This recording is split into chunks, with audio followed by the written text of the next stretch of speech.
Do we have the budget for that? Does that budget meet with the overall business strategy? Can we actually fulfill it? At the end of the day, I think those inefficiencies really hinder towards beating the goal of headcount planning. And it can cause a lot of misalignment that we don't want.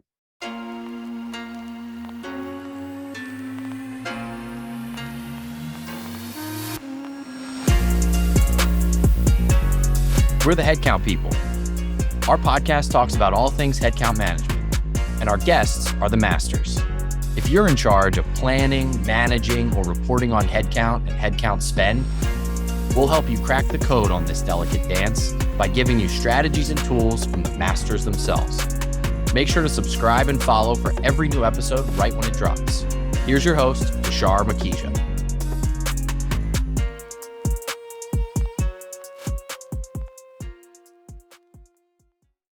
Hello, everyone, and welcome to episode 7 of the Headcount People. Today with me, I have Raman Mann, who has been a RecOps professional and a RecOps manager for the last decade and has worked in a lot of high growth companies. Welcome, Raman. How are you? Thank you. Thanks for having me, Tushar. I'm excited to be here. That's great. So a little bit of context here. I got introduced to Raman a couple of years back when she was still at Wheel. And as we were building out TeamOhana and trying to understand the headcount management processes, we got a lot of good information and good conversations going on that front. Most recently, we wanted to now expand the scope of the Headcount People podcast to also bring in talent leaders, recruiting leaders, and HR leaders. So, Raman, you are our first talent leader, and you are also our first woman podcast presenter on the Headcount People. So lots of good, interesting things up ahead. Why don't we start with a quick introduction? Yeah, definitely. I'm a RecOps professional, carry around almost 8 years of experience working specifically in recruiting operations and people operations and programs for hypergrowth startups, as well as working on a public company setting as well. I love being able to bring structure towards whether it's a chaotic or a hypergrowth type of stage. I've done that twice in the past, and it's something I love to always talk about and share best practices. That's great. Hypergrowth and headcount management go really close to each other. You can either, if you do it really well, the company is thriving. And of course, in the last 18 months, we've also seen situations where if you don't get headcount management right, then you have downstream problems around running out of cash or also scheduling layoffs. Can you give us a little more context on when did you join the last two companies? And you said they were hyper growth. Can you set the context on when did you join? What was the tooling there? And then when you left, what was the state of the organization at that time? Yeah, definitely. The first one I joined was Series D fintech company, starting around, I would say, 130 employees, hyper growth, growing into additional funding rounds. Processes in place were very manual, spreadsheet, accounting a lot of the headcount that we had. My second startup, also very similar, Series B, around 100 folks, looking to double that growth and also upholding a lot of the information on a manual spreadsheet. Both cases have been I've seen it where the Excel sheet tries to capture everything, specifically Google Sheets. Yeah. Yes, Excel is that master tool that everybody uses, not always optimized for specific functions, but at least so far, it gets the job done. So let's take a deep dive. Most recently, you published an article, and for our listeners, we will have those in our show notes around the role recruiting operations plays when it comes to effective headcount management. Yeah. For our listeners, can you please explain in your own words, what do you mean by effective headcount management? Yeah, if I could describe it, I would say it's pretty much with the business goals at hand, having short-term and long-term business objectives be met by headcount needs. Or headcount fulfillment, whether it's a short-term project that needs to be accomplished or a long-term project, whether it's someone there for full-time. It's pretty much utilizing headcount to meet the needs at hand for the business, I would say. I've said this before that in the hyper growth phase, organizational growth or headcount growth comes before revenue growth. But I think the rigor and the planning that we do on the revenue side of things does not truly translate into the headcount side of the things. So I really liked when you said effective headcount management brings together how does a company use headcount to hit its business goals. So let's now start unpacking each of these individual items. Let's start with which are the teams that need to work together when it comes to headcount management. And what is the purview of each of these organizations or each of these teams within an organization? Yeah, definitely. First three that come top of mind is FP&A, finance, with finance bringing upon the budgeting, and as well as just financial picture. They have that insight. Second team, I would say, is HRBPs, or equivalent of like talent management. They're the really much the insights of how each organization is performing. They know what in terms of the gaps look like in terms of talent, what could look in terms of succession planning, and so on and so forth. And lastly, I would say definitely the recruiting team, because they will be working on filling those gaps that they see within the headcount plan that we have. What you're explaining seems to be a very collaborative process. But I think we both worked in fast organizations. How do you make sure that everyone is aligned? And let's start from the very beginning. If we have to map out the life cycle of headcount management, it starts with that budgeting process. But then what can you give us a timeline of like how different teams work together, what tools they use, and then how at the end of the quarter or at the end of the year, you can go back and see how successful we were in delivering on the headcount goals?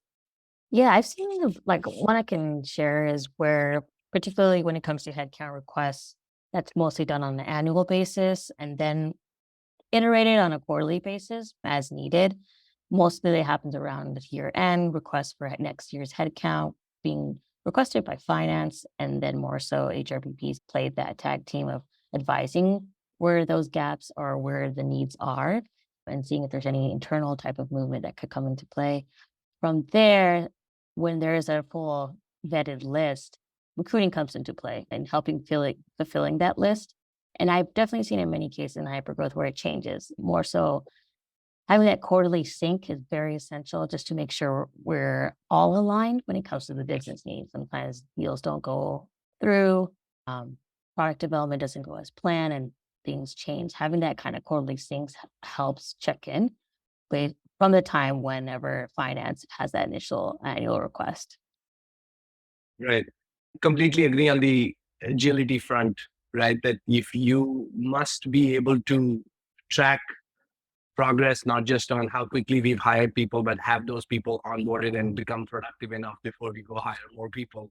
So let's assume that we start with this company's headcount plan. You have a vetted list. It is available to you starting January 1st. What happens next?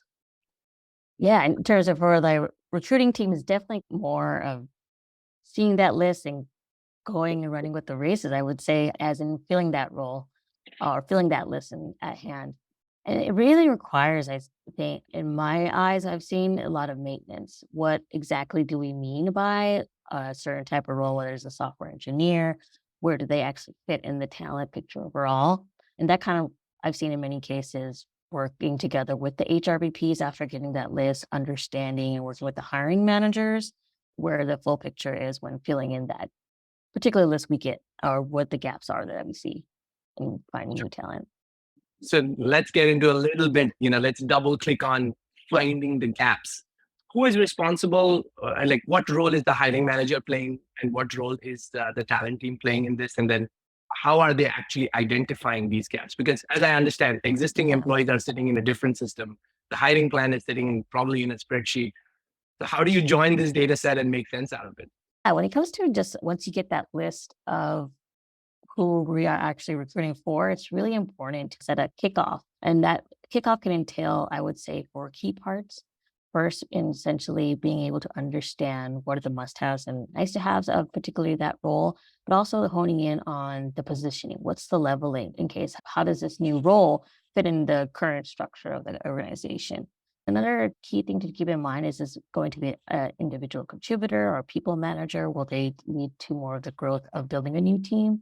Will they be more so helping on a particular task as an IC? Another key part is also compensation, being able to understand what current structure is within the company and the grades that we can provide and helping be able to find that new talent, specifically with compensation. I think that's a very key part to getting under wraps right from the get-go, because at the time when it comes to offer, being able to not have that alignment from the first beginning of a kickoff meeting can be really detrimental. Also, understanding who is actually going to interview this person, who in our team is actually going to be working together with this new particular role, what insights can we get through this interview plan, and having that all ready set from the kickoff.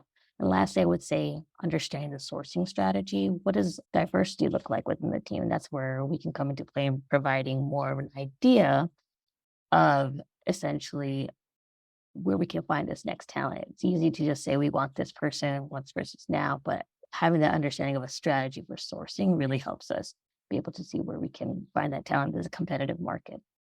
That's great. So to summarize, I think what I'm hearing is people should stop thinking about headcount plan as a list. It's not a shopping list of items. That is just the beginning.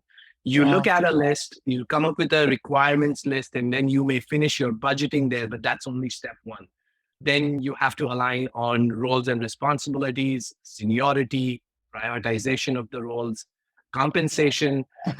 And also, I've heard this and would love your thoughts on this. When the planning happens, there are two things that I've heard. Finance is largely looking at target start date, which may not be fully qualified on that can we hire someone on in this timeline or not. And the second is also on the compensation. Can you share how, let's say there is a plan on which has a budget with certain start dates, but now when you have reevaluated things, you have newer start dates and you may also have updated compensation. How does that work in terms of coordinating, adjusting the budget, or just adjusting the forecast that, hey, you think you were going to spend 100,000, but you're going to spend 120,000? How do you communicate this back between hiring manager and finance? Yeah, serving as a recruiting ops person or a representative of the recruiting side, being able to communicate that is very key. And I think it's very essential to be able to determine that from the forefront, whether that's through the kickoff meeting, when that target start date is, and being able to adjust as needed as we continue to find that new talent to fill that role, being mindful to keep that constant sync of, hey, what the talent is showing right now, it may take longer to fill that role, which would essentially have a financial impact towards how we are meeting our target for the headcount. And being able to ensure, I would say at the end of the day, having that synchrony with finance is very key, but having the idea what the target start date at the forefront is very important. We could have many people start at any time, but essentially having a person starting at the right time at the right place allows for whether a product to be able to be developed, building a team, and having to implement a time for that team to start. It's really a synchrony of, I would say, more of a story creator, having that person start at this time, having that development of the company come at the right time. What you don't want essentially is when you make a hire for a product essentially, and it doesn't go as developed and the team gets laid off. That's one of the things you definitely don't want. So having that target start date in mind is really important. It's very interesting because I think my next question was going to be the impact of doing all of this work. And you rightly brought in that if hiring is not done at the right time at the right place, then rifts or layoffs become more likely. But before we go into that, can you share a little bit more about, so we got your process, we got your best practices, but the how, is this because recruiting happens in a ATS and budgeting happens maybe in a FP&A tool or spreadsheet? How do you go and do this prioritization and bring this alignment? And what tools are you using for that? Yeah, I would say from my experience, I try to mimic as much of a hiring plan into an ATS, whether that's creating custom fields when opening a rec. For example, like I mentioned during the kickoff meetings that you can have, input that data of what a target start date is, input that data of compensation ranges, input that data of essentially job levels. So you can ensure that data is being reviewed right from the forefront when the rec is open. It really helps determine at the end of the day how that role is going to be filled, and getting the necessary approvals when you are given an offer. Being able to mimic that within the ATS as much as you can, I think is really important. Finding an ATS that can build those custom fields is a game changer. I've had experience doing that with Greenhouse, trying to mimic it as much and being able to essentially more so have that serve as a source of truth versus the spreadsheet. I'd like to double click a little bit more on that. Yeah. You said that, so there is a hiring plan that has been, then there's some alignment that is brought in. The hiring plan usually is built for the full year. Are you suggesting that we take all of these approved roles and create them upfront in the ATS? Ideally, I would say if there's a planning perspective that allows certain release of roles at a quarterly basis, that would be ideal to upload. But most ATSs don't function in that way. It's more of the role's been approved already on the forefront, and that we already have our ducks in a row. That's when we open up the rec. If we can get to that type of place, I think that's a big movement in just terms of the software. There's many different HCMs that do that. Like example, like Workday does it really well.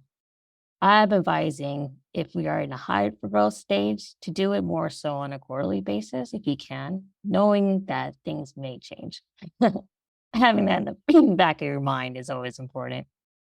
Best practice, just to summarize what you said, the best practice is at least have the approved roles that you want to hire for the next quarter uploaded into the ATS, giving recruiters and the recruiting operations team enough insight and making them farsighted to go and plan things out.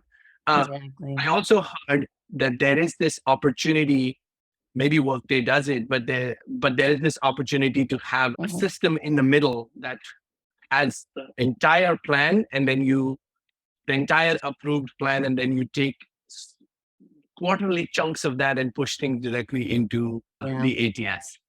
All right. Yeah. Have you successfully seen this work with Workday? I have in the past in my hyper growth startup, the fintech company, where essentially requesting positions can come right through the HCM itself, being able to then see that request, have it approved within the necessary key stakeholders, whether that's like cost center owners being able to approve it. And also when it comes to just restrictions, if you're changing certain job levels or titles, that can also trigger a new approval right through a system. I've seen it before. And having that translate then into a requisition.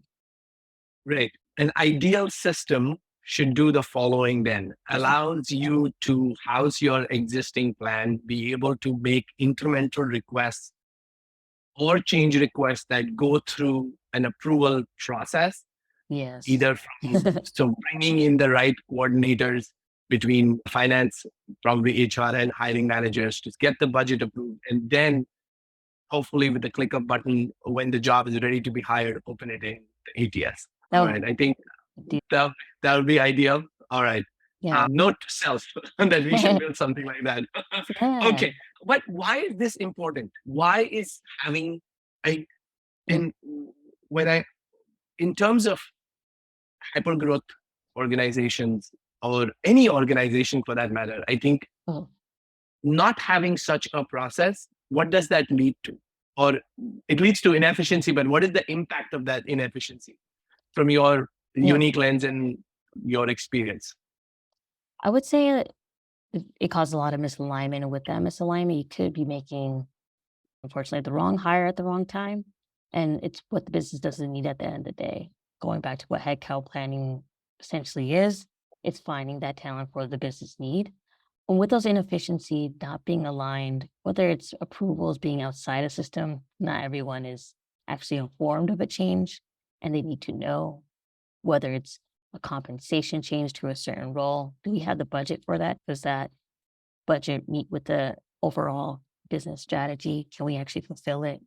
At the end of the day, I think those inefficiencies really hinder towards beating the goal of headcount planning. and it can cause a lot of misalignment that we don't want. Yeah. If you had a wish list on things that you would like the finance team to do better, working closely with RecOps, hey, these are some of the things that finance team can do better while coordinating with recruiting operations. Yeah, I would say flexibility in terms of ranges, being able to provide that info from the forefront, I think is really important.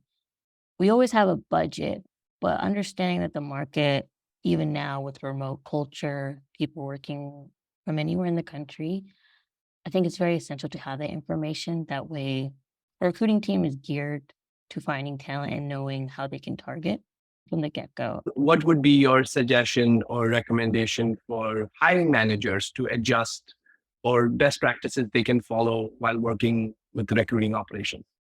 Yeah, for hiring managers, I would say is being really vetted in the system, or rather not system process of finding talent. Recruiting is a partner in this, and being able to also give your efforts as a hiring manager, whether it's tapping to your network, really holding your interviewing team accountable, being that person that also falls through with the necessary, whether it's budget or planning we already had, and being that, I would say, second person at hand and helping us find that talent is really key. We are the partners as a recruiting team, but having a cheerleader from the forefront with a manager just makes the process much easier. That's great. We spoke about flexibility when it comes to finance. One of the things that we have heard from finance leaders is that they are really working hard to reduce variance from the budget. If you're spending more, not very good. Even if you're spending less, not very good, because that money could be allocated to some other team. Yeah. Variance tracking in your previous roles? And if yes, how have you done that? And how do you support that endeavor? Yeah, I definitely heard of variance tracking, essentially like what was budgeted and what actually happened and that in difference. I've seen cases where based on variance spending, we will allocate certain budget towards either up-leveling another role in a department, kind of would you say like horse trading, being able to move this budget to another essential team and help them close the headcount.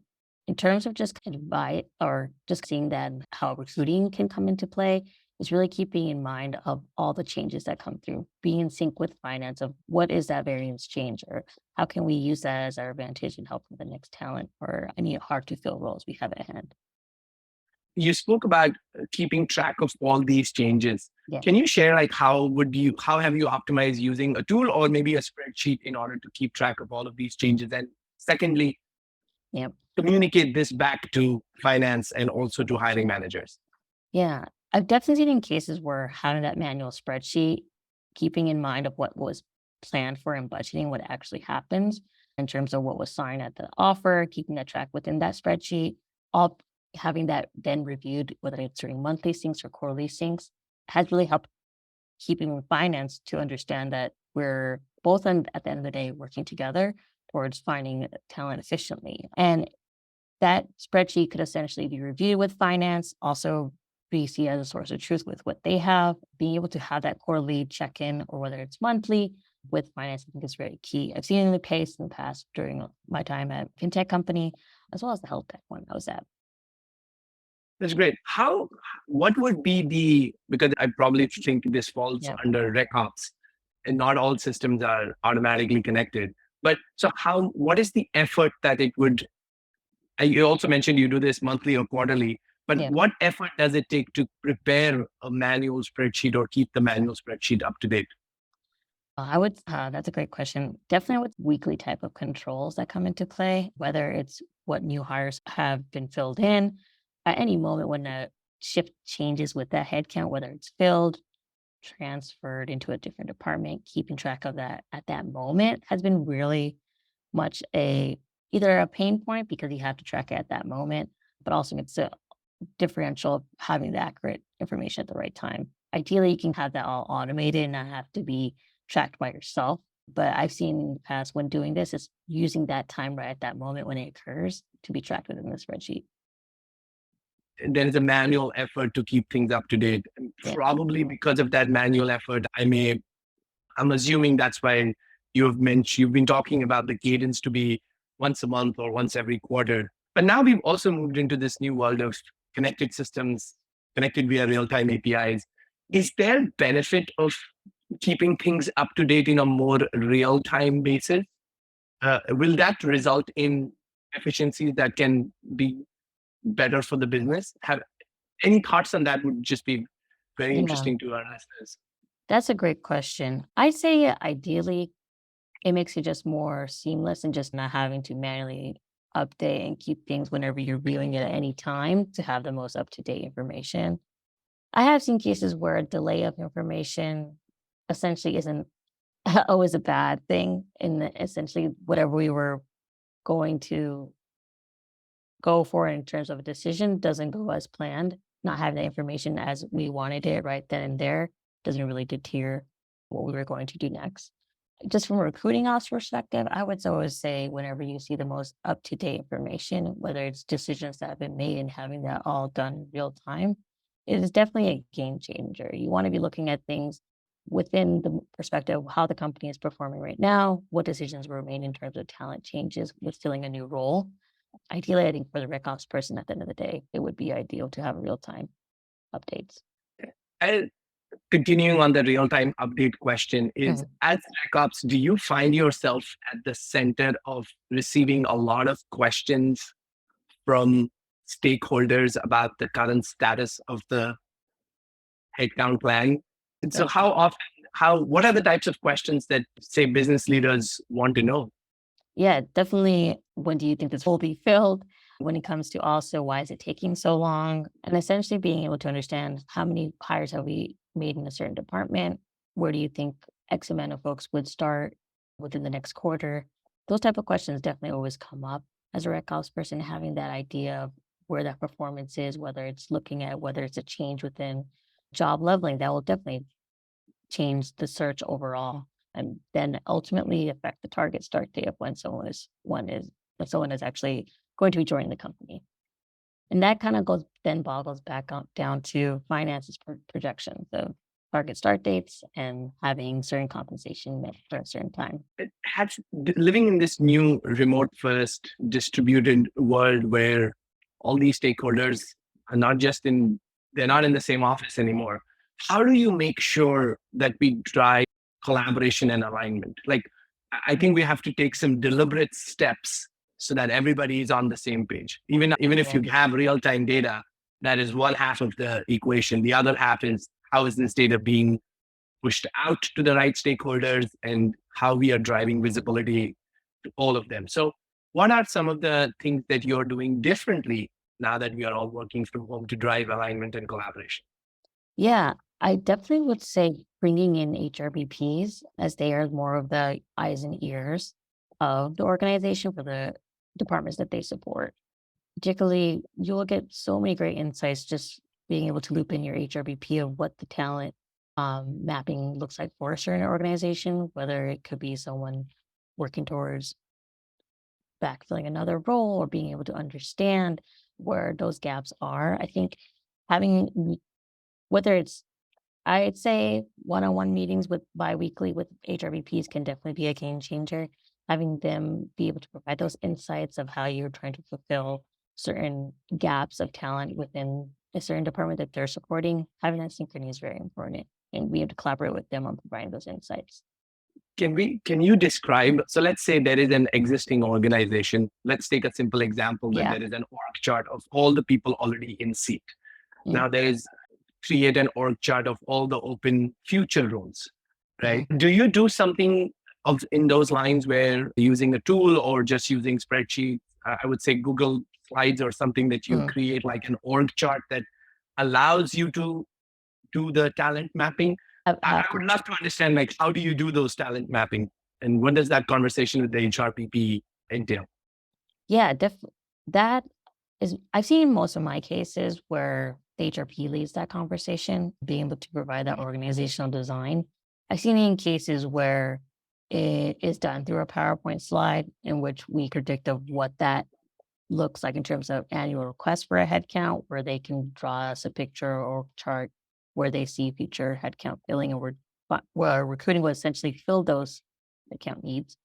I've also seen cases where there's no structure at all, where it's just no design from the forefront, which really causes a lot of problems towards the end of actually finding the right talent. Not having that pre-planning of what that design looks like, it definitely is a detrimental thing for recruiting once they find filling that role. You may be hiring someone for a team that actually the company wasn't really needing or filling a role that wasn't actually a great fit. Any best practices you can share around organizational design? I know this is a Yeah. hotly debated topic, but again, Yeah. something that we not, I think there's a lot of theory and literature around it, but not very practical information, even if you browse the web. So, from your vantage point, Mhm. how do you see what does good organizational design look like? Yeah, that's a great question. For me, I would say it's being able to see what the current state is of an organization, what those goals are, where the future state is, and being able to design based on those two, where you or where the gaps are, and filling and designing where how you can fill those gaps. They say you know what the current state is. You want to get somewhere in terms of the talent strategy, meet that business need. Organizational design is pretty much being able to visually showcase that, finding where you can actually fill those needs at hand. For me, it's as a visual learner, I find it always helpful to be able to showcase something in a visual manner. Being able to utilize organizational in that sense is definitely helpful. For us to then actually put pen to paper and see that, we can also then make decisions of whether does that really make sense to have that much flat hierarchy or whether it makes sense for that organization to have more of a layer structure. Great. We've covered a lot of different topics, but I wanted to, in the next few minutes, bring our conversation to a close. Was looking for two key. I'll ask you two key questions, and would Mhm. love to get your insights on those. First, Sure. for future folks who want to follow your career path, who want to Mhm. get into recruiting operations, can you provide some insights on how they should get started? Who are the right people? And what are the right beginner roles that can allow them to graduate into being recruiting operations? What they should be learning and then what they should be focusing on. You've got this illustrious career. What would be your advice and blueprint for future RecOps professionals? Yeah, I would say really, I've seen many different, like just my peer network, a lot of different backgrounds going to rec ops.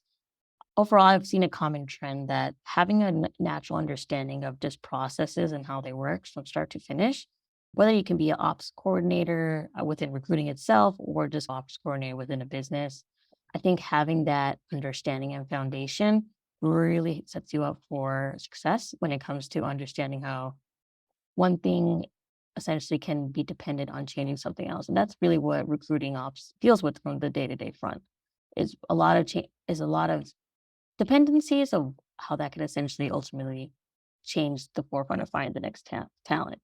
And whether that's like compensation, leveling, being able to have that all designed in a certain concise manner and keeping that forefront of having structure within the process is what I find has been very, at the end of the day, a key skill for a lot of the rec ops folks I've met.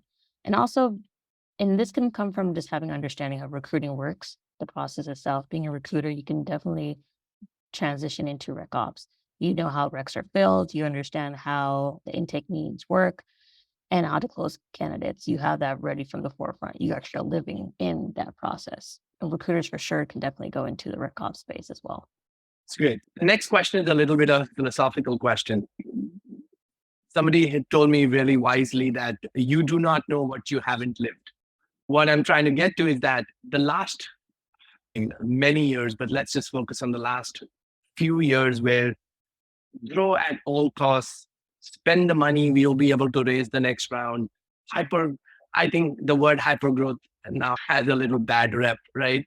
Yeah. If you start looking at the rear view mirror on what you have seen in the past, Mm. so two questions on this. What would you do differently? And what should people be really careful about? Is my first question. And the second question is that how optimistic are you about the future? And Mhm. what brings that optimism to you? You can take a minute to think about it. Yeah. In terms of differently with recruiting operations, I say is being really flexible and having that mentality of understanding that things won't go as planned, but being able to have a plan B or C and having in the forefront. With hypergrowth types of phases for companies, from my experience, a lot of the times it does not go as planned. But having that back sense of I know that if this doesn't go as planned, but I have a plan B or C, has really helped me to be able to bring that competitive edge to companies. I've seen it in the case where it hasn't bring any much fruition, but I find for myself that being flexible and being more okay with that is something that could be really essentially a successful criteria for any kind of hyper growth startup. In terms of optimism for the future, I do feel optimistic. I think there's a lot of systems that are coming into play for headcount planning that is going to change and hopefully replace the spreadsheet that many of the RecOps practitioners are familiar with, or Google Sheets. There is an understanding that this is a issue that can be done better, could be a process essentially that is captured within a system. I'm seeing a lot of software companies that are actually trying to address this. And I do definitely feel optimistic and can't wait to see it grow further. That's great. I think at that very optimistic note, Raman, thank you for spending your time with us. I think we covered a lot of different topics and you shared some amazing insights. I really appreciate it. Thank you so much. Yeah. Thank you, Tushar. I appreciate it too. Thanks for having me.